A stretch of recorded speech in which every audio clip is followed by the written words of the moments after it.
everyone. Hi, hello. Welcome to another exciting episode of Alison Rosen is Your New Best Friend. It is 4:54 on a Friday evening. Some people call it Fry-yay, but you won't catch me dead doing that. Is that the right phrase? I won't be caught dead doing that. Over my dead body will I ever say Fry-yay. Anyway, I'm in Pod Cabin with your husband and mine, Daniel Quantz. Hello. Hello. That's a little bit like the Seinfeld voice. Hello. Hello. I know. It was on purpose. Oh, really? Hello. You were doing the belly button. Sort of midway through, I realized. Yeah. So something alarming happened to me earlier. Let's hear about it. For a while now, I've had a little issue where for no reason I will begin like choking on air I inhaled, or, I choked on a pulpy virgin pina colada and threw up into a towel in Hawaii. Back in the Bobo Boys days of the show, we referred to that as fondleering because Matt Fondelier famously... I don't know who you're talking about. Yeah, no, I know. You've been Dead like they've men in blacked their existence out of your awareness. But anyway, he was watching Evita at the Pantages, I believe, and he began coughing furiously during Another Suitcase, Another Haul. I know that is the nightmare. That is the nightmare. Especially that song. I know. That is the night. You're right. Because if it was like, What's New, Buenos Aires, I feel like they wouldn't really hear you. It's a big boisterous song. Yeah. But no, it was a soft, gentle, mournful ballad plus his coughing. Right. So many years ago, my dad said it's postnasal drip. And I was like, you don't know what you're talking about, old man who was once a doctor. But I've since realized it is postnasal drip. It's drip from my postnase irritating my throat. And so my throat thinks that, something's going down into your windpipe. Oh, okay. Like when something goes down the wrong pipe and you're cough. Yeah. So I have like an overactive, that kind of reflex. And I've noticed it sounds like your throat is closing. Like it sounds like you can't breathe. That is what's happening. Because my body is trying to protect my airway, by killing me. Interesting. I don't exactly know the mechanics of it. I just know that, I realize much of the food I eat is while I'm standing up, like just grazing, not sitting down to a meal. And so I'll take maybe a too big bite of rice and then like a kernel of a grain will just graze the back of my throat. And then, and I know I can feel it happening. Like, oh no, come on, like body, don't overreact. Like that one grain of rice ricochets off your tonsil. Like my throat hits the back of your throat. My throat fought in Nam, and the garbage truck just went by, and now I am hiding under the stairwell with my guns. And you might be in the house being like, "Oh, come on!" Like it was just, right. But I can't help it. My throat. Like I'm telling myself, like negotiate the grain of rice. Like get it out of your throat. Don't let it, head this way. So one of the things I've been trying to do is eat more mindfully, but not just that. I try to keep the food at the front of my mouth until the last minute. Like before, I've been letting food wherever the food wants to go. So in the same way that we allow our dogs wherever they want to go. Mm-hmm. If the food wants to be back there, if it wants to be up here, whatever, the point is just getting it into my body. But now I'm like, no, the point is keep the food. Don't let the food decide. You decide. I'm the boss. Right. The food has boundaries, and the food has to stay front of the bus. Mm-hmm. And then when we're ready to swallow, I move it on back. Mm-hmm. I'm not always great about that. Also, I try not to let the whole situation get too dry because dryness causes it. I'm also, snorting Flonase like it's my job and drinking water like it's my job. But anyway, you and I were having a heated discussion about math earlier. Difficult math. And Daniel is a math person. He does math in his job. He knows spreadsheets. So I was just like, I know what you did here is right, but I don't understand it. And I was getting frustrated. And then next thing you know, I am like coughing and inhaling. And it's always like, and I'm like trying to... Sounds like an asthma attack. Yeah. Almost, like the way because I'm trying to get air in and I can't. Mm-hmm. And I am... telling myself, I'm trying to remember my rescue breaths, which is something I learned to do when this happens. So it's like, you breathe in through your nose or you breathe out through your nose, or I can't remember, but I'm trying to calm myself down. My eyes are just furiously watering. The children always need us at this moment. Like they know. They and hear then, mommy coughing. It's like, now is the time to ask for. So there's a new thing that has tacked itself on to this cascade of misery. And it's that at the end, my body's like, we're throwing up now. Yeah. Because now it's not just that my throat is like, expel the rice. My whole body now. And I'm not a vomiter, Daniel. That's what I loved about you when we met. The whole time we've been together, how many times have I thrown up? I don't know, a dozen? No. 2 dozen? Wrong direction. Don't bounce your face on the mic. 10 times? I don't even think it's 10. I think it's like 11? I threw up in Paris. Yeah. I threw up when I was in childbirth with Owen. Sure. So that's where at 2 now. I might have thrown up a few times in Paris, but let's count it as 1 episode. Okay. And cheating, then I threw up in Hawaii. Mm-hmm. And then I threw up today. Mm-hmm. That's 4 times, Daniel. Mm-hmm. Credit where it's due. Sure. So now when I have this whole spasm, my, I don't know, diaphragm, stomach, whatever the fuck is down there is like, we are joining this party. Squeeze time. And then it all goes out. No, unfortunately it doesn't. Because the next step is you'll poop as well. Today when I was because I was excused myself to go to the bathroom to finish this attack. And I'm like, I don't know if I should sit on the toilet or hover over it. Sounds like a party. A Sophie's choice that has faced many an ill person. The best, and there's been multiple times in my life that I've had access to this, is when you can sit on the toilet and just lean over to the bathtub to throw up. That is the best. That is quintessential. Love it. It's classic. I love when that is available to me. Yes, but there is no bathtub in our bathroom. We don't have a bathtub. Yeah, but that's, the only thing I use a bathtub for is storing fish paraphernalia and throwing up. Well, I'm not a bath person. We have a bathtub in just not in a oh my God, bathroom. Imagine if I sat on our toilet and threw up into a different bathtub. I would have the longest torso. I'd be like when Alison, I'd be like one of those illustrations from Alice in Wonderland. Right. She could have done with that. The long neck. Yeah. Or I was thinking it was long torso, but maybe it's long neck. The point is, I don't like the direction this is going. Me either. Now I have a second topic. Okay.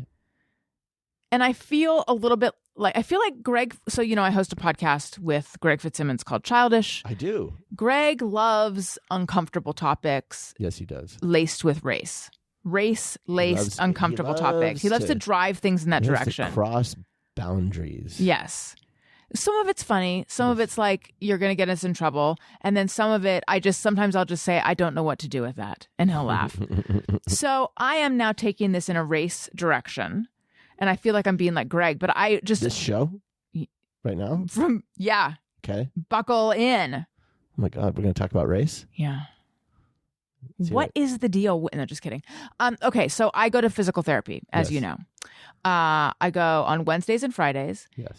I only have to pay $15. I have been... covered by our health insurance. I have been so disappointed with our new health insurance. No, we're not that lucky. Well, we're lucky that we have coverage, but everything that used to be covered kind of well now isn't. The insurance did get a little worse. A little worse. Well, it used to cover 40% of therapy, and now it's like, here's $8 per session. I know, it's true. You crazy bitch. Deal with it yourself, crazy bitch. I swear to God, it said that on the EOB. That's your member ID. I'm sure it's fine. Bitch. Yeah, it's fine. I'm sure if everything you do is in network, but there is no such thing as a robust in network anymore, unless it's, like I'm sure we can get some in network colonoscopies. Mm-hmm. So anyway,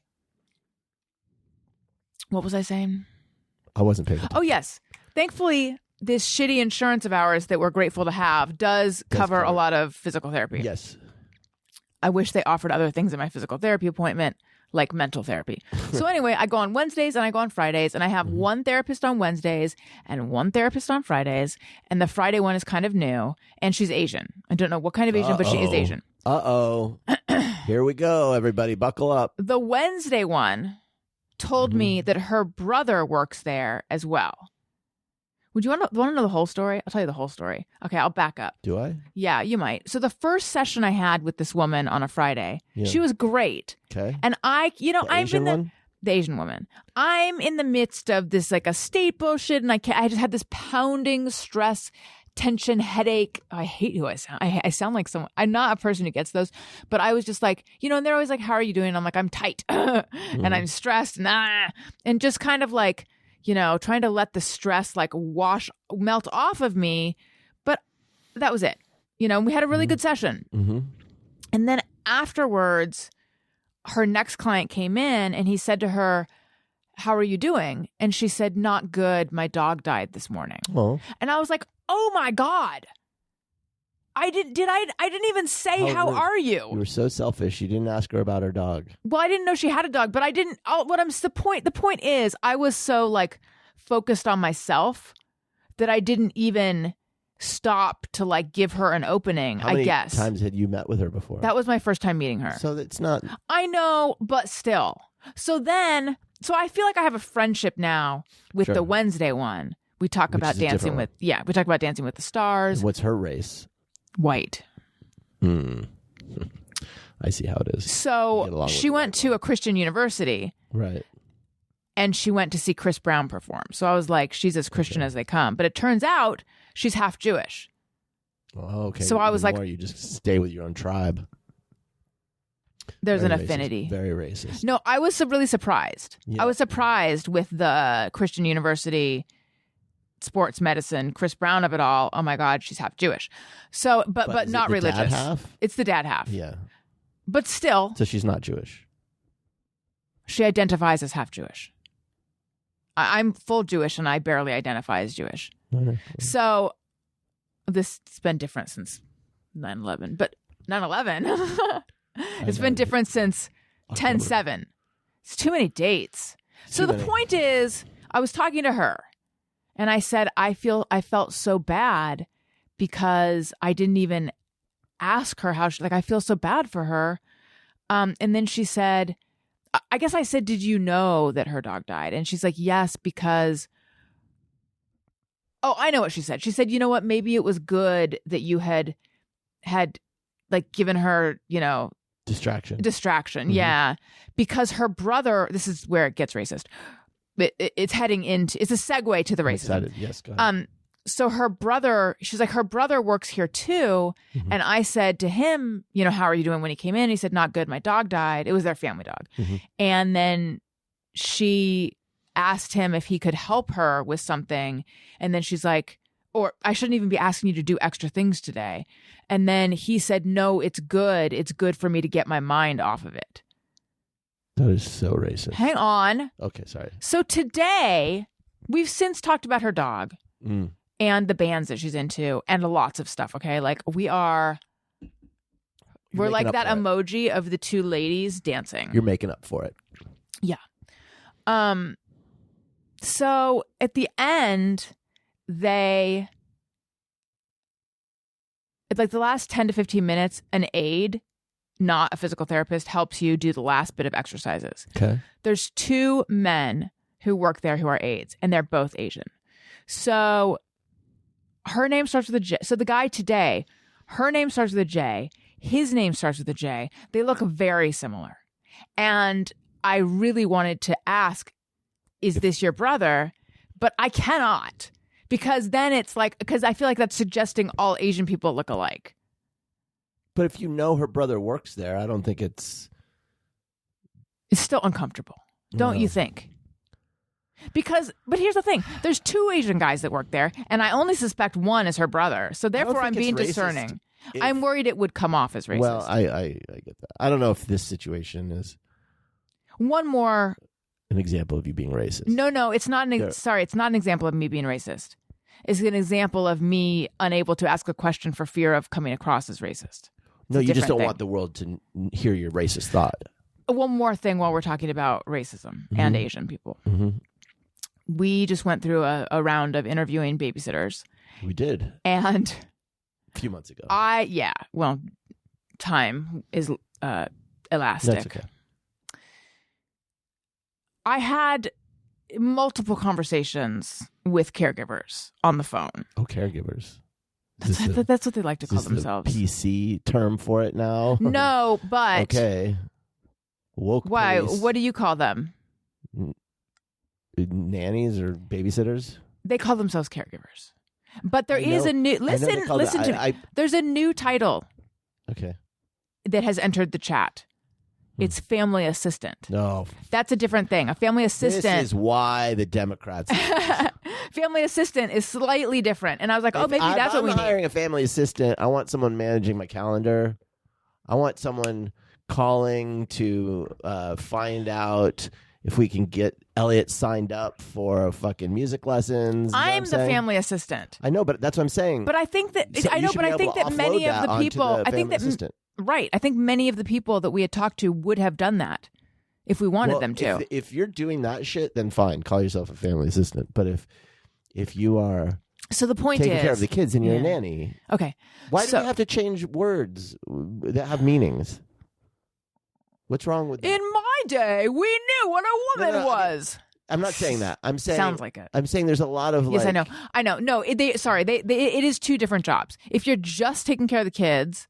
Yeah. And doing some, cooking, cleaning for the kids. That's nanny, I guess. And fine. If you are also doing tasks, grocery shopping, organizing, things like that to help the family, then you're a family assistant. Yeah. So anyway, I'm just letting you know I didn't know about that one. So The point is, I had multiple conversations with different caregivers. So one of them, who we love, and we have her sometimes like on weekends when she's available or evenings, she is part Asian. And I said to her, we were talking about school. Is she Polynesian? She's Samoan, right? Is Samoan not considered Asian? I think it's South Pacific. Oh, Pacific Islander. Pacific Islander. Well, that actually exonerates me even more, Daniel. I mean, maybe it's technically Asian. Are you forgetting the story? Because we were talking about school and I said, what was your favorite topic? Oh, it was math, right? Because I spoke, and she's like, no, it was English or something. And I didn't. Oh, is that with her? Yes. I thought, okay. I had just had a conversation I talked to like so many people that week, and one of them was explaining that they were really good at math, so they can help kids with math. And now I actually forget which one it was, but I thought it was her in that moment. So I was just like, oh, sorry, I've had so many. And I thought it was a faux pas because it was like calling calling someone the wrong name while having sex with them, because it like reveals that I'm talking to so many people. But you're like, no, it's a faux. You're like, that is so racist, Alison. I always give me shit. Well, you know what's funny about? And then I thought, should I text her? And I thought, no, there's no good way to handle this. The funny thing about that, like racist stereotype, or just stereotype, let's just call it. Yeah. That, Asians are good at math. Right. Which is like, okay, obviously not all Asians are good at math, but also like, if you're really going to get the stereotype, is like, well, they're good at everything. Right.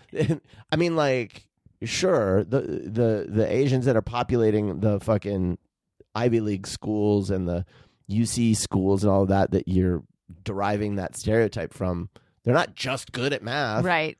They're good at everything. Also like great at the violin. You know what I mean? Like that's the stereotype. I asked, is Samoan Asian? No, Samoans are not Asian. They are Polynesian, a distinct group of indigenous peoples from the Pacific Islands who are geographically separate from the continent of Asia. While their ancient ancestors migrated from Asia, specifically Southeast Asia, and have some shared genetic markers with East Asians, Samoans have their own unique history, culture, and identity as Pacific obviously. Islanders. So now But Japanese people have a unique and separate culture from Thai, but they're both considered Asian. Right. I'm just wondering if this is if in telling a story of me putting my foot in my mouth, I have put my foot in my mouth. I mean, I feel like we need to extend a little bit of grace to each other. To me. I mean, like, yeah, you guys do what you want with your grace, but how about some for me, please? I hope it's clear I'm joking. Yeah. I mean, hacky comedians have said it a million times, but it's like, it's And that's a good stereotype for your people to have. That you're like really good at math. I think I point get why it's is- negative. I get why it's negative. Because when I was on the Adam Carolla show, there were so many Jewish stereotypes trotted out in front of me. He has reverence for the Jewish people, you know? I think, for the most part. But it didn't feel good. The irony is he embodies more of the Jewish stereotypes than most Jews I know. Most Jews are afraid to be seen worrying about money and like and pinching pennies and things. Penny pinching motherfucker, like right, whatever. So then when you watch like people who aren't Jewish just penny pinch with impunity, it's like that's your privilege showing. But no, the point is, even when the stereotype that he was lumping me in with or expecting me to go along with was flattering, it still didn't feel good to not be seen as an individual person. No, I understand. It's like you don't, because you're a white man. Clearly, I don't understand anything. But stipulating that I'm a white man who doesn't know shit, it's all about the fact of the stereotype. Yes, right. I mean, it's always unless it's a certain stereotype, and then it's that particular the most insidious stereotype. of all of the like racist stereotypes to me is the one where you go, oh, black people like fried chicken and watermelon, and it's like those are like the best foods. Yeah, everyone likes those. Those are like what? That's a bad thing. I just realized recently, you order from Amazon, and now when you're doing checkout, before you get to checkout, it'll give you like are there any groceries you want? Where it's like, maybe. I know. I'm like, I didn't want 4 cheap yogurts, but this isn't don't mind if I do. Yeah, and it's like, what the fuck is that? What was that? It sounded like a mosquito in my ear. Yeah, that was weird. I don't know. I blame you for doing something with the headphones. I didn't. Okay. So I realized you can didn't realize this. Try to hold the mic still, honey, because you're just waggling that all around, and it doesn't sound good. It's not a good sound. Okay, can I finish my story? I don't know. Can you? I let you go on and on. I just let you flap your gums. Well, this is Alison's show. Oh, thanks. I bought a watermelon, and I put that fucker in the fridge where it could get nice and cold, and then I took it out and I cut a slice for myself, and then I was like, I want more watermelon, and then I realized, I've always approached watermelon, like a whole watermelon, as something that you can have a slice of. Right. But because it's huge. But like, did you buy a mini watermelon? Well, it was like, well, it wasn't mini, but it was like not a huge watermelon. Yeah. It was, volleyball size. Yeah. Maybe a little smaller. There are no other balls I know. But here's the thing. I realized you can buy a watermelon and then just eat the whole fucking thing. Yeah. You can just eat a water. I felt like till the watermelon police arrived. I felt like it was like some kind of life hack. I felt like, wait a minute, I can just buy a watermelon, and then I can eat the whole watermelon. Yeah, is this the Quant's method for watermelon consumption? I don't know if it's a method for it so much as it's just like my whole world is now like expanded. Like, what other things now? Would you ever? I've been limiting. Yeah, that I can actually just eat the whole thing. I can eat the whole fucking watermelon. Follow-ups. It was, and I did. I ate the whole watermelon. I felt full. I felt emotionally sort of satisfied. I had a general sense of contentment. I had a lot of fiber, so later I had a nice poop. Okay, see? But that wasn't the buzz. No, but it's the sound is fading in and out. Sorry. You know what people love more than stories of watermelon? They can't hear that, though. But I can. No one cares. I do. Anyway, go ahead. So, when you lived by yourself, did you ever buy watermelon? No, because I was like, why would I buy a whole watermelon? Yes. I'm not having a picnic with a bunch of people. Or an ant party. For whom I would slice it up and then wish I had more because I got one slice. Yeah. Now, I suppose you could buy a cake and eat the whole cake. But like, there I are feel like things people like don't that, do that very but often. You really wouldn't want to do that. Yeah. But with a watermelon, like watermelon is so good for you. Well, what about like a cantaloupe? Would you could. I don't know why anyone would want to. No, I'm asking because back in the days when I used to deprive myself of all nutrients, calories, and sustenance and enjoyment, I would frequently, eat half a cantaloupe and then eat another half a cantaloupe later. Like, there you go. Do you regard cantaloupe as something you only buy when you're having guests? Only when for a fancy dinner party would I buy a cantaloupe Or a honeydew? I wouldn't buy a Is cantaloupe. watermelon in it? Okay. I would buy a honeydew. Well, now we're getting somewhere. I would buy a honeydew, but I there's never a moment when I want a whole honeydew. But like the I'm same just size asking- watermelon, Okay. like that's maybe granted a lot of watermelon, but I have the appetite for that much watermelon. I never have the appetite for that much fucking other melon. And the funny thing is, and we've talked about this before, I do not care for watermelon. I find it This to is be a crazy thing about you. I can't kind understand of mealy and nasty. And it's similar. It's like in the same family. It can be that. It's in the same family as cucumber, and I can't do cucumbers either. It's weird. Here's the trick. Well, obviously you need to have a good watermelon. I mean, Well, I goes know, without but saying. in general, I wouldn't eat a whole like mealy, mushy bullshit. but I don't even like a watermelon. good watermelon.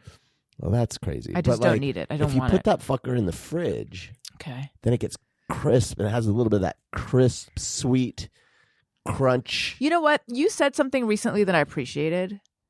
Oh, what was it? You said people need to get over Honeycrisp. Snapchat.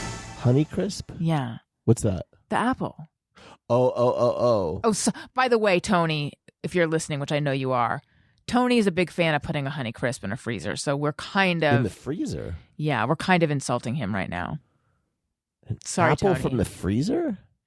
I'm sure he would weigh in and say something like, That's you just put it in for 10 or 15 minutes. I just think there are better apples than the Honeycrisp. That's Yeah. all. Oh, It's a you're little you're bit- just saying it's overrated. It's a very it's a good apple. Mm. It's not a bad apple. It's definitely better than like a Granny Smith or one of those like Red Delicious. Oh yeah, well those are gross. But I feel like it's a very like simple flavor. It's just like sweet and crisp. It's- Hence the name. Yeah, but there are better apples that have a deeper flavor profile. You know what these PT people are trying to get me to do? Use a foam roller.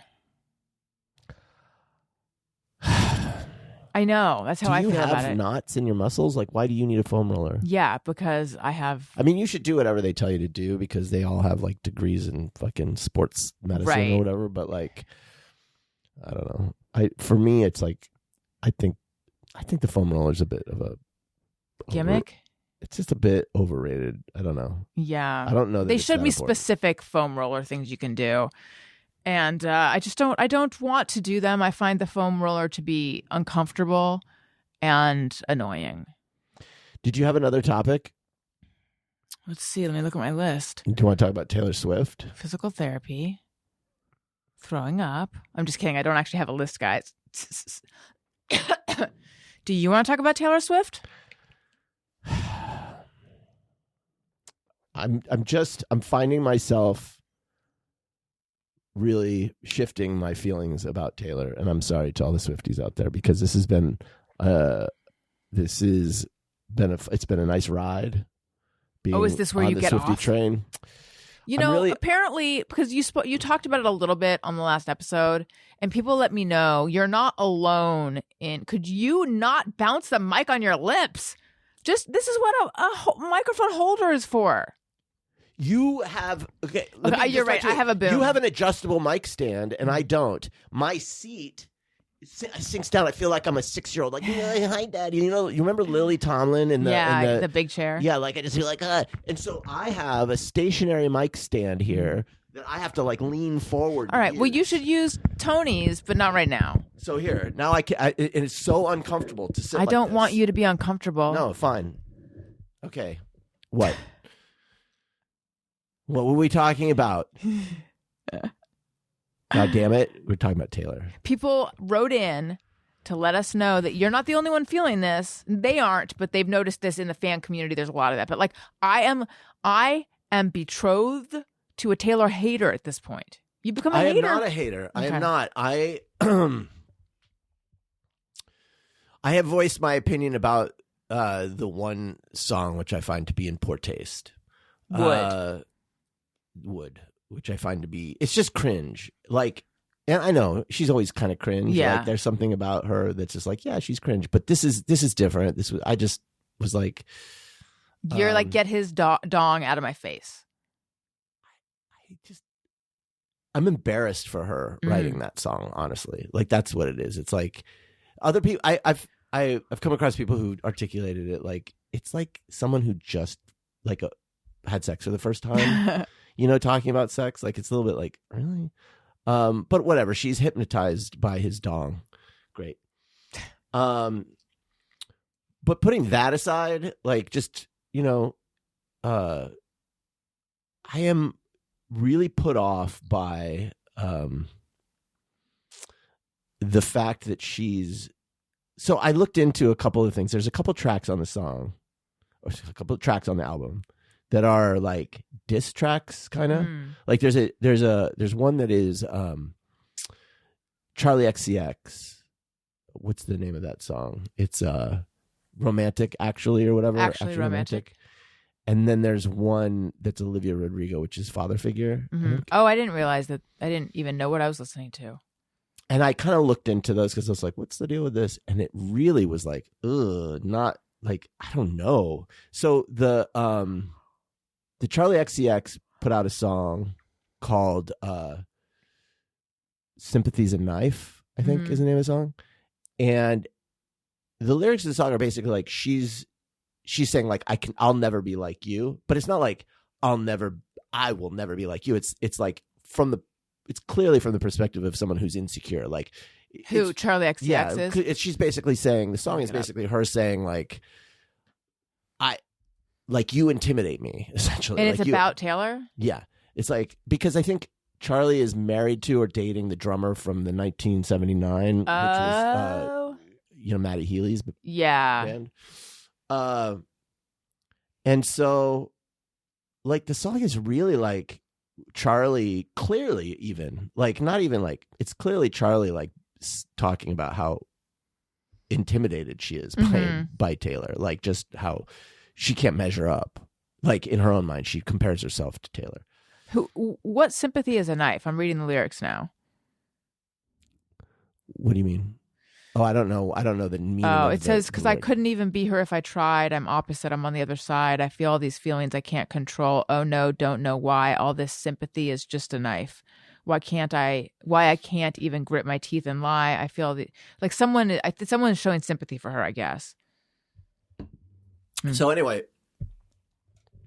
Taylor, and I think there might have been some other things that like spurned this, like who knows, like she heard Charlie say something, but then she writes this song where she's like, it's like kind of a diss track at Charlie saying like, oh, you talk so much about me, it's actually romantic, like how much I live rent free in your head. And that just rubs me the wrong way, because it's like someone is being vulnerable in their lyrics, saying like, I'm made insecure by you, right? And then you, the biggest fucking pop star, probably the most famous person in the whole fucking world, is then taking shots at me. Like, I don't know, it just feels weird. It's just a weird look. And then Olivia Rodrigo, the Father Figure song, and I don't know the lyrics to that one because I've only been able to listen to this album like once or two, a little bit. But like, Olivia Rodrigo, apparently, like, Taylor has. So Olivia wrote a song, and then she credited Taylor as inspiration. She said inspired by Taylor Swift, and like, I guess in an interview, was it a cunty song? No, it was no. It was like positive, like there was some sort of vocalization that Taylor did that she was like, oh, that was really inspiring. She kind of does that. And Taylor came at her with a lawsuit and made her pay royalties on that song. It's not even a copy. It's not like you copied the song or anything. It's just because she credited her as inspiration and has like a vocal sound that sounds like something Taylor would do, Taylor demanded royalties from Olivia. And then she writes this song like coming after Olivia Rodrigo. And it's just like,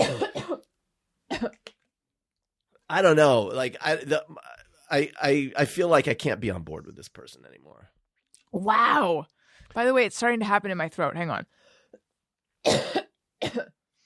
Like it just feels like that combined with 31 different variations of this album to soak her fans for every penny that she can. It just feels gross. The whole thing just feels gross to me right now. I don't know. Does it make you dislike her prior music? No, I think Tortured Poets is a great album. I mean, like I like her songs. I mean, I just as a person, I don't know that I like her as a person. I like her music sometimes. There's a couple songs on this album that are good. Like it's not even that.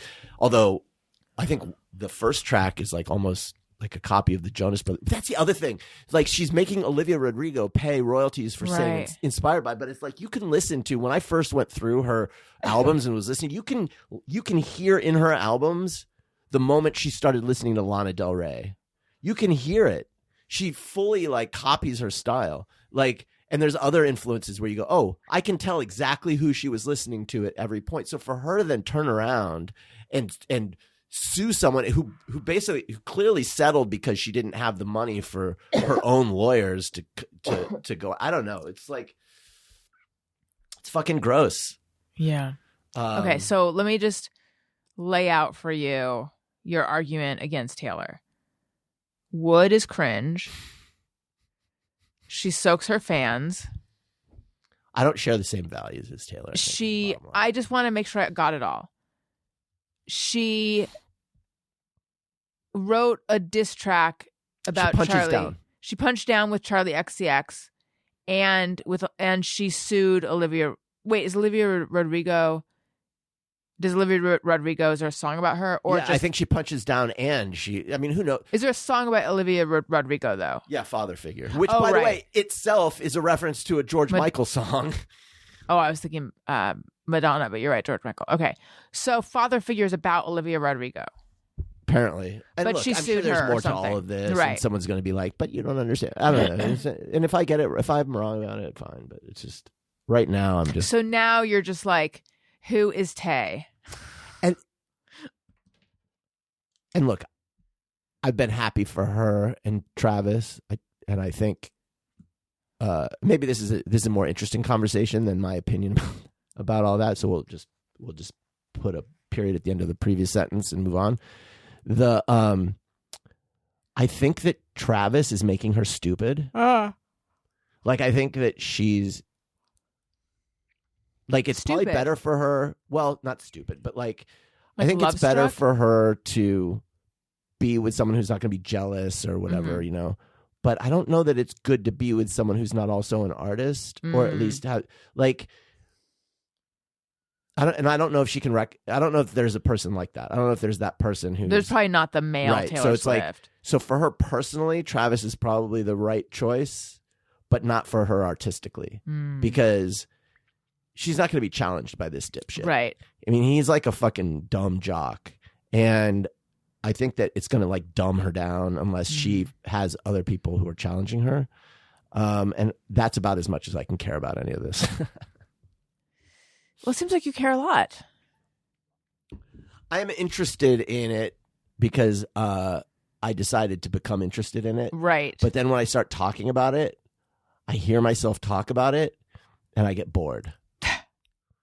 Imagine how it is for me. And I worry that no one's listening to the show anymore. Well, if that's the case, it's because I talked about throwing up, and it's not because you're talking about Taylor Swift. Yeah. You're disappointed. You wanted more. There's better artists out there is all. Like we give her a lot of attention. And look, I was a huge, it's also like, when artists become really successful, I think it's hard for them to write music that still connects because their lives are no longer relatable. Yes. And that's a big part of it. Like I remember when I was young, when I was like 13, I went to see U2 Joshua Tree tour at Sun Devil Stadium. And it blew my fucking mind. Like this, and I had really good seats. And it was just like, I had never... Who'd you go with? My friend John. Who's this friend? He's someone I grew up with, but don't know this guy. Okay, wait, is he the one who you unfriended because he farted on a road trip? No, that was Chris. That was not Chris Klein. It was right, Chris. Farting Chris. No, it was crazy. In Daniel's defense, just a non-stop stream of farts. Oh, and they were not normal farts. They were like the most sulfuric, rotten egg farts, and I was trapped in the back of a station wagon. It was one of these station wagons, old school, like wood paneled station wagons where the back. Oh, were you in the back? The back seats face the back. And so I'm riding, facing the road, huffing farts. And there's no window. It's not like you could open the window back there. Oh my god! Driving from like Texas to Arizona. Oh my god! So you had to stop being friends with him. I did. I couldn't look at him anymore and not think of those farts. He looked like the smell of farts to me at that point. Anyway, U2 was filming Rattle and Hum, the movie that they did, and like there's this particular venue, Sun Devil Stadium, was a big part of the movie, and so they sold the tickets for like the price of a movie ticket because there were cameras and stuff. Anyway, I just became the biggest U2 fan. This is like 87 or something, and like they were just, every album was just like an artistic step forward, Octung Baby, and like just the Zoo TV tour was this incredible thing, and then okay, that was amazing, and then like what was it, Disco, what was the name of the follow-up after Zoo TV? I forget. I don't know. And that was like, Pop, and I like, that was good, but I was like, and then I feel like the next album, I was like, I don't think I like this. I was like, they were my favorite band. Yeah. And I was like, oh. And part of the problem was that Bono. Did you say it in that way? I don't think I like it. In my head, I was like, I don't know if I like this, everybody. And then every album after that, until I think the last album was actually pretty good, but like, it's just like, I don't think I like them anymore. I mean, I like them okay, but I don't listen to their music anymore. And part of the problem is that Bono ran out of shit to write songs about. So it happens. And maybe that's happened with Tay. Well, I read a review that said that this is the sound of burnout. Yeah, like maybe she needs to be inspired by something new. She's clearly not inspired by anything. I think it's like, his big, beautiful, glistening cock, she's clearly inspired by. And maybe that's what it is. His redwood tree, as she calls it. Yuck. So there you go. Like, that's her inspiration right now, and God bless. But like, I don't know. There's other artists out there. Well, take that, Taylor. Sorry, everybody. I know. Who gives a shit what I think? I'm just talking. I do. I'm just talking here. I yearn for inspiration in my life. And I'm just finding culturally right now, it's harder to find stuff that really hits that spot for me. Yeah. Where it's like, ooh, this is really inspiring to me. Like, this is art that has depth, and it's interesting, and it's feels relevant, or even just I don't know, or it stirs the soul. And I want to every now and again I go, why am I spending all my time just scrolling on my phone, looking at nothing? I want to spend all my time with art that is inspiring. And it could just be movies, the good movies, but I never do. I brought this up on the show. You and Lizzie Cooperman said to me that it's a me problem, which you're probably right about. Feeling that all of culture is not. Our culture's just like Yeah. that. And I think that's undeniably true in that I'm not finding it. Right. If you believe that it's there and I'm just not seeing it clearly, then it's a me problem. Although it's also a how do you find it problem. Right. But I almost want to like embark on a fucking journey. You should. To try to find the culture that's out there. Right. You felt it for a moment with Sunset Boulevard and Evita. I did. That was really good. Yeah. But I can't go see those shows. I know. I can only see It's a like bummer. TikToks. Through TikTok. Like I don't know, like the movie industry sucks balls, man, and it has for so long. And like there are there's like some good movies, but like not really. Can I talk about my phone for a minute? Yeah, let's do it. So this morning we woke up and lo and behold, we had no internet and we had no cellular. This was quite the job. Truly disconnected from everything. And as I woke up and you were literally like in a loincloth. Mm-hmm. You had built a fire in the living room. I did. Roasting a squirrel over a spit. And I was like, what's going on? You're like, and I said, I'm making breakfast. Yeah. Yeah, I grunted. And then I defecated and I said, I'm making breakfast. I had this paranoid thought of like, because there's no way I can see what's going on in the news. We don't have television that I can turn on anymore. We have a hand crank radio somewhere, but I don't know how to get it out and use it. Eventually, I just went to the car to turn on the news because I was like, maybe this is just, a local thing, or maybe there's been some kind of giant attack on the country. I have no idea what's going on. And then I also got dramatic about it with like, if there is something giant that happened, I will remember when I was just like walking around the house in my bathrobe before I knew. Days. Yeah, I know. So then I eventually went to the car and it was just commercials and radio as usual. So I'm like, okay, obviously it's not something super bad that happened. But because the kids didn't have iPads this morning, because I didn't have my phone, we were all ready for school. It's sort of like when the power goes out and you're like, I guess I'll go to bed at 6:30 p.m. because there's fucking nothing to do. And it's the best feeling. Yeah, and then you like get a full night's sleep for once. Okay. Owen downloads a lot of videos from YouTube. He was fine. Yeah. But Elliot, he was like ready early and it's like, now what? And I just bought, because of Amazon Prime, Amazon.com/shop/Alison. I just bought a Kindle. So I'm like, I need something electric. I'm going to read my book on my Kindle. And I like got pretty into the book. And I noticed I'm more efficient. In general, I just feel sort of happy and contented. Like, is that my act? Because I think of myself as like, I've joked that I don't think I have depression. I've just been in a bad mood for 30 years. It's a joke I used to make. Because I used to generally just like this general sort of like tired crankiness that I feel.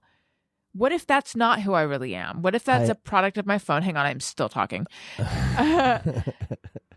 Like, what if this sort of like general contentedness is actually who I am? And then before all of this, though, I had this thought when I couldn't get on the fucking internet. And I was like, all the time, I wonder, what would it be like if I just put my phone down for an entire day? I know that it'd probably be good, but I can't actually do it. And then I thought, well, that's clearly addiction. Like, if I can't thank you, I think we all are.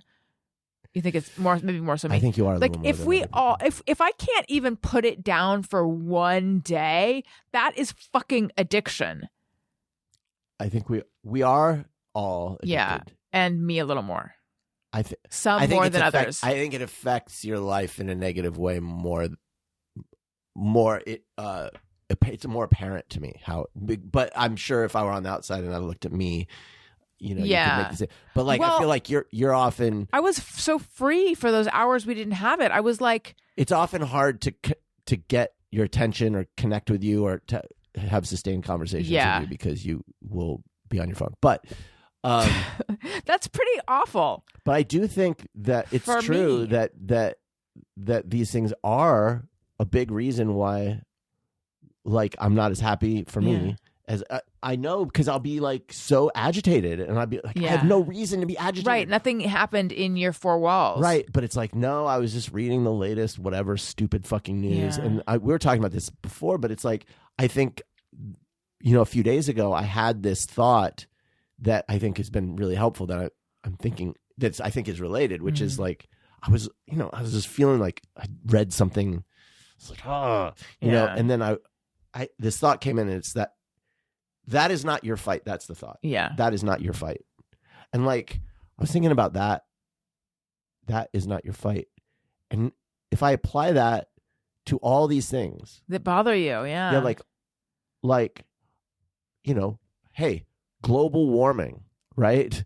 You read something about, whatever, and it's like, oh my God, it's getting worse. But it's like, that's not your fight. Right. It's hard though when you feel like, I fucking see the handwriting on the wall. Why isn't anyone doing anything? It's really hard. But yeah, the truth is like, what can you, Daniel, do? Right. Like, that is not your fight. Doesn't mean you don't care and you won't like vote properly or like, look, do what you can, obviously. If you want to go out and there's something you can do that's productive, great, do it. But if you're not, it's not it, and every fight doesn't have to be your responsibility. Right. You're not. There's not like some. I think we have this feeling that like we all have to do our part. Well, we have. Listen, I think it's this. We have this. We were talking about this the other day. Like, we think of ourselves as good, moral people on the right side of history. So when you watch something happening that is like very much against your values, it's like, I have to be the person who stops it. I have to be the German bystander who stops Nazism, and it's a dark thought, but I've realized like, oh, they actually couldn't really have done anything on an individual level. I have made no headway with a single human being who, like, I doubt that I have ever pulled someone away mind. from a voting position I disagree with. Yeah. Like, I don't think I've ever done that. I don't think you can do that through like argument or fighting with them on threads. Or tell me it makes a difference. Anything like any kind of argument or debate. I don't think that works like that. That's just. But so it's like I think that okay. Are all the thoughts happening? Especially with Trump's first election, there was this shock to the system. Yeah. And this feeling like we didn't do enough. And there was this like, oh my God, I have to be vigilant and active. I need to be persuasive. Right. We need to all be doing our part. And one thing that I think I've learned is that we are boats on the fucking water. Yeah. The ocean, and these tides of history are out of our control. Totally. Like, it's a powerless feeling. Like, you can get that wind to carry your sails one direction or the other. You can get people on your boat. You can take care of the people close to you, and that's important. But those tides, you are not a person that can control that. Like, if this country is, I don't know, like headed towards fascism, like, what the fuck can I do about that? Yeah. Like worrying about it is just going to make me fucking miserable. Now, I can make choices to make sure that my family is okay and and that's good. But like this part where it's like you see the news and you're feeling like, oh, what can I do? Right. It's not your fight. I know. That's not your fight. This is like, shit, that fucking sucks that's happening. Like, that's not my fight. Right. And that does sound like you're copping up, but I know it's funny how it does sound like that, but I also understand what you're saying of like, it's more like figure, or to put a different spin on it. Yeah. Figure out what you can do to make a difference, if there's anything you can do, and then focus your energy on that. Yes. But this feeling of like, I alone must somehow prevent this, but I don't know how. Or even just like, I have a general stake in all things. Yeah. Doesn't get you anywhere. Right. Like, I am generally marginally responsible for helping all things. Yeah. Like, you're useless. You're fucking useless. Like, take your attention, figure out what your fight is. Right. Yeah. Don't have no fight. Right. Like, have fight, but just know what your fight is, and then you can engage. Is your fight to change people's mind about Taylor Swift? If you like Taylor Swift, God bless. I'm not trying to change anybody's mind about Taylor Swift. I think that it's like, but if it's like, if you can make a difference in some way, and it may not seem that dramatic, I can't affect climate change. Yeah. You know, so that's not my fight. I can't affect fascism in America. That's not my fight. If, you know, if there's somebody I knew who was vulnerable and I could help them, then that is my fight. Right. Right. Like, if there's something happening at the school, like somewhere where I have actual influence, then that can be my fight. But like being just generally impotent to the things happening, that's stupid. Well, I think that also because we grew up watching movies and things, you more than me. I'm just making a joke about how I haven't seen that many movies, but this idea that we are all rugged individual heroes. Yeah. That somehow you're so important. Yeah. I know. It's really sobering to just like, that's been my thing of like, we're just individuals living in this horrible moment in history.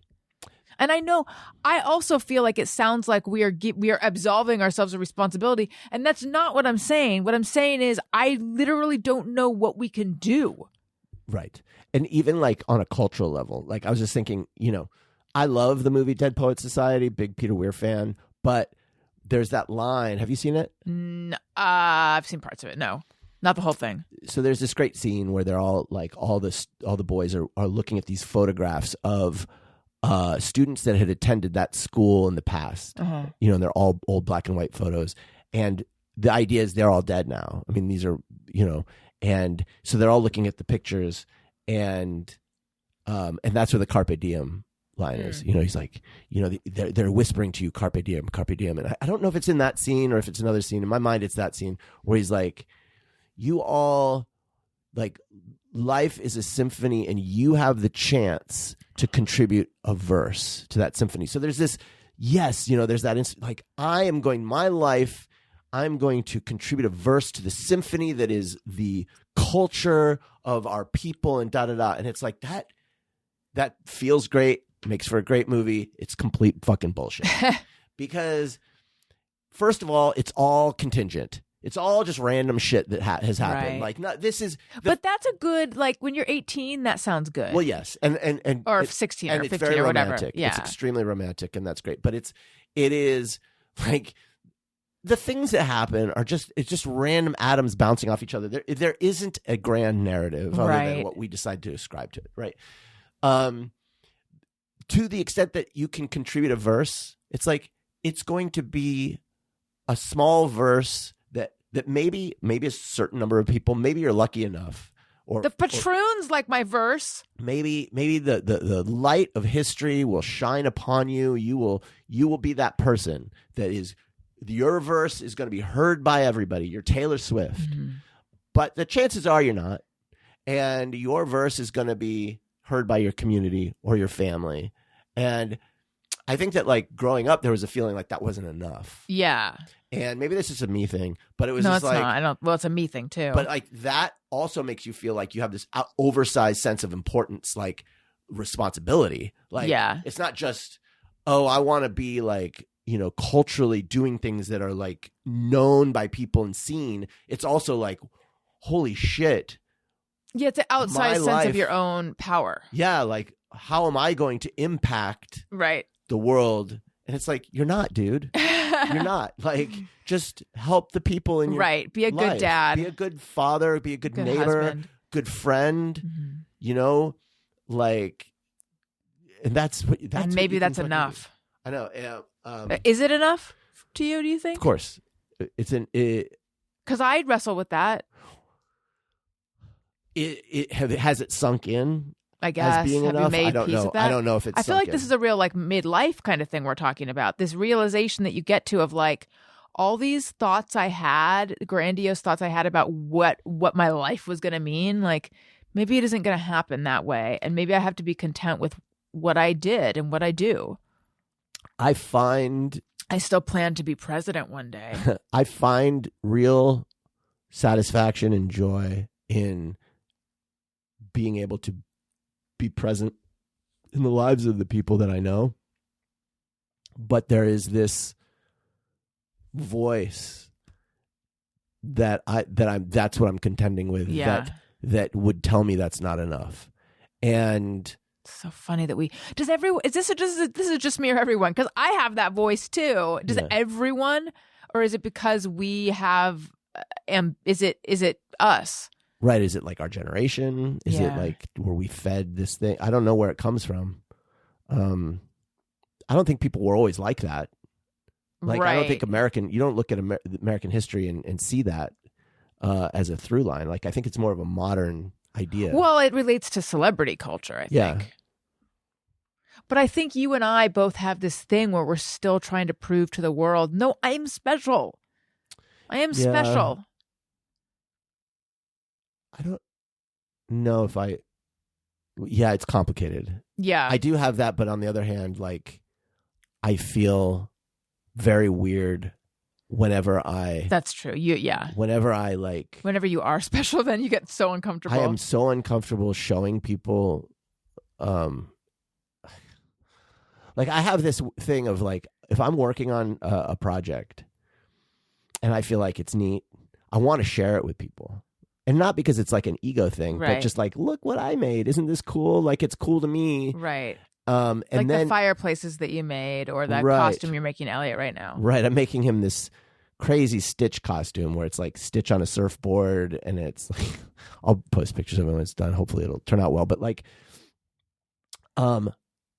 I get excited about it and I want to show people, but then when I show them, I always feel like grossed out by myself showing it. Like, I feel like, oh, look at you. I feel like it comes off like I'm like, look at me, aren't I special? And like I'm foisting it upon the person, and it's like they don't give a shit. Like, what the fuck, like, what am I doing? Like, I want to every single time this happens to you, and it's so funny because it's like I witness these exchanges often, and they are totally fine and normal. And then I'm like, and then you're in your head like, did I make her feel this? And I'm like, I think she just thought it was cool. I'm always fucked up by the experience. Like, I don't have that thing where I want to create lots and lots of art product, and but I don't want to have the agony of showing it to people. And yet you create the situation where you're showing it to someone. Like, I want to show it to them until I do. Like, I want to show it to them, and then as soon as I show it to them, I'm disgusted by myself. That is how I feel. This is how guys describe masturbation sometimes. Oh, that's interesting. But that's how I feel when I recently. I wonder if there is some sort of weird, psychosexual relationship between that. Maybe, who knows? That's how I recently lost my cool when I was having a text exchange with my sister, and I just had to let her know how I felt. And I felt so much worse after. I was like, I have been keeping my rage bottled up. I mean, except for when I share it on the show and, in my writing. But at least with her, I try not to lay into her. And I let myself lay. I just couldn't take it anymore. I'm just like, bleh. And then I felt awful afterwards. And this relates because it relates. It's an indulgence. Sure. You're indulging yourself. Yeah. You feel like it's an indulgence, I guess. Uh-huh. And I don't think it is, but it's also show offy. It's like I feel like I'm being show offy. Like, I'm right, but I don't think you are. But I get that you feel that way. Yeah, it's why I don't post that much. Like, I could post like process stuff with this Stitch costume, and I probably should. You should. But I just feel so like often when I post. What did I post recently? I posted something. Not recently, but within the last few months. Like, I'll post something, I'll think, this is cool, I'll post it on Instagram, and then immediately regret it. Like, just feel and then you're like very invested in whether people react to it or not. Like, oh, did people like it? And like, that wasn't the intention. Right. Like, I didn't post it in order to get likes. Uh-huh. I posted it because I wanted to share something I thought was cool. But then once it's posted, I want the likes. Yes, I know what you mean. And it's like, I don't like that. You should dynamic. just turn off. I don't know if you can turn off. Oh my God, my eye is driving me nuts. I don't know if you can turn off likes or not, but you should if you can. I mean, I want the likes. I know. It's so stupid. I mean, this is like a ripe for therapy kind of conversation because I bet you could understand yourself a little better. Why do that though? My insurance doesn't cover it. Well, that's fair. Well, listen, we've said a lot of important things on this show. We've changed some lives. It was not our responsibility, but we did it anyway. This is our fight. This is our fight. Yeah. And I'd like to remind everyone that I am on Patreon. Patreon.com/Alison Rosen. Also, I finally just Substacked again. I'd like to thank everyone who's been hanging on despite my infrequent posting, but I'm going to really make a concerted effort to post more often. I just posted one that I'm deeply uncomfortable about. Speaking of uncomfortable, it's about the other newsgirls. Yeah. That's risky. I know. Because that's going to get their attention. I know. And I was like, I'm very uncomfortable with that aspect of it. In fact, like when I promoted it, I didn't use any photo. Well, because there's a photo of both of them. And it's in, I have it in the Substack. But Substack, that's what I hear when I say that. I have it in the Substack, but I felt uncomfortable. I used it in one place to promote and then I felt uncomfortable. I know, because it feels like I'm going after them, but I'm not. Like, I think if they were to sign up, and pay, and it's behind a paywall and read it, they would see that it's like, but I actually don't know. I don't know what their reaction would be. You're not taking shots at them. No, I don't. Well, I don't think I am, but if you're them, I don't know what they would think, It's hard to know what someone's... There's one line I took out actually, because I was worried that it would seem like... catty. I said that, I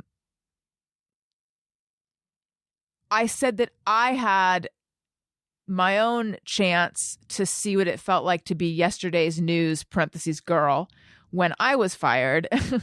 Clever. That's so good. It's the clever writing that we ascribe to someone. Yes. And I was replaced by Gina Grad, who was someone that had been up for the job when I got it, mm-hmm.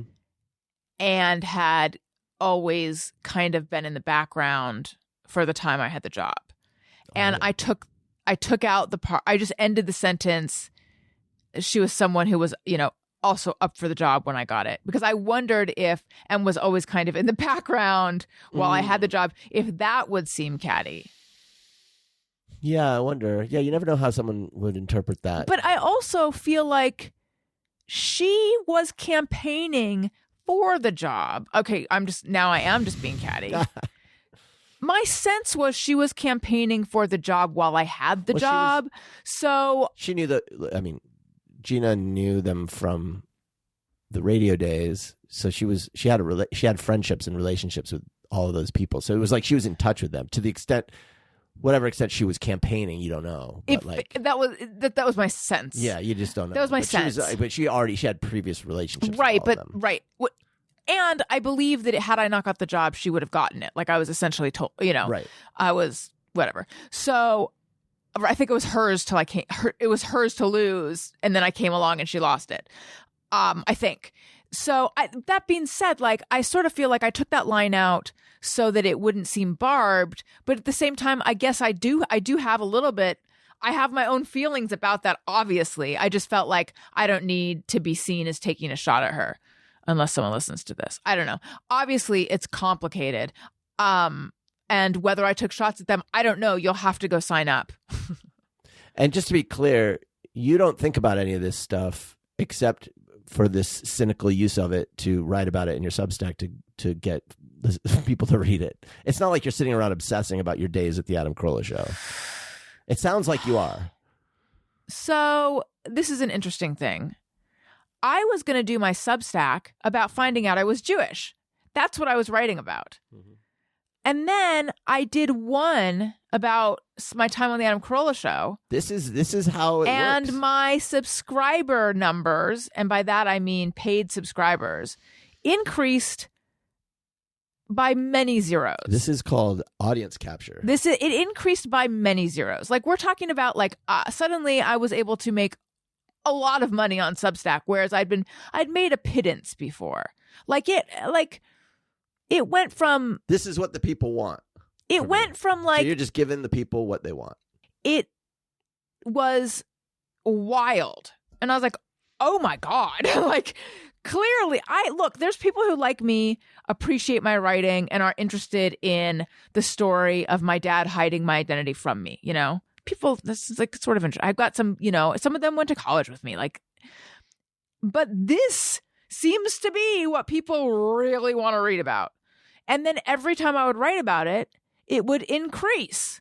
So how? It's leaving money on the table. How can I not write about, look, there's not a lot of ads on this show right now. There's none. How can I not write about it? It's interesting. And it's sort of cathartic and it's easy for me. I know. I just worry that it makes it sound like you did one thing in your life and now you're just talking about it forever. And you're so much more than that period of your life. And yet this is what people want. And Greg is interesting. Fitzsimmons had a similar concern with like, you're just so much more. Yeah. Like, which I get, but this is my thing. I don't think enough people are seeing this is what I tell myself. I don't think enough people are seeing this, that it matters. The people who are seeing this are already aware and are interested or already hate me. Like, I don't think there's someone who's like, I am considering hiring her, but she only you know, does that make sense? Yeah, I mean, it's hard to know.